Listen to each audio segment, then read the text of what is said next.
সরকারের ফান্ডে যে 30 কোটি টাকা এসেছিল সেটা তারা পায় নাই।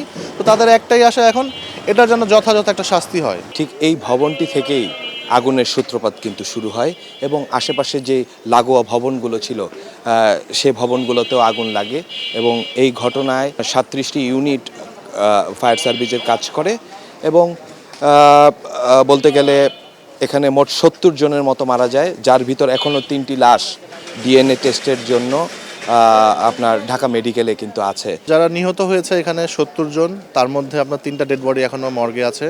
আর 67 জন যে মারা গিয়েছে লাস্ট আপনার হ্যান্ডওভার হয়েছে। তো আমরা এই পরিবারগুলো প্রতি বছর এখানে জড়ো হয়ে তাদের মাগফিরাত কামনা করে সকলের কাছে দোয়ার আহ্বান করি। প্রতিটা মসজিদে মসজিদে দোয়া কোরআন খতম হয়। আর পরিবারগুলো যখন আমরা একত্রিত হই তো আমাদের একটাই দাবি থাকে, এটার যেন সঠিক একটা বিচার হয়। কারণ পরিবারের এমনও কিছু সদস্য আছে তারা বয়োবৃদ্ধ হয়ে গেছে, এখনও তারা মৃত্যুসজ্জায়। তো কোন দিন চলে যাবে, তাদের একটাই আশা যে কারো সন্তান কারো মা এরকম করে চলে গেছেন। তো তাদের একটাই আশা যে ক্ষতিপূরণ তো তারা পায়নি, সরকারের ফান্ডে যে 30 কোটি টাকা এসেছিল সেটা তারা পায় নাই। তো তাদের একটাই আশা এখন এটার জন্য যথাযথ একটা শাস্তি হয়, আসামি পক্ষ যেন শাস্তি পায়। আমার ছেলেই তো এই দোকান করতো, এখন তো আমি পারতাছি না, পারতাম না, আমি হাজাবেনে করি এখন।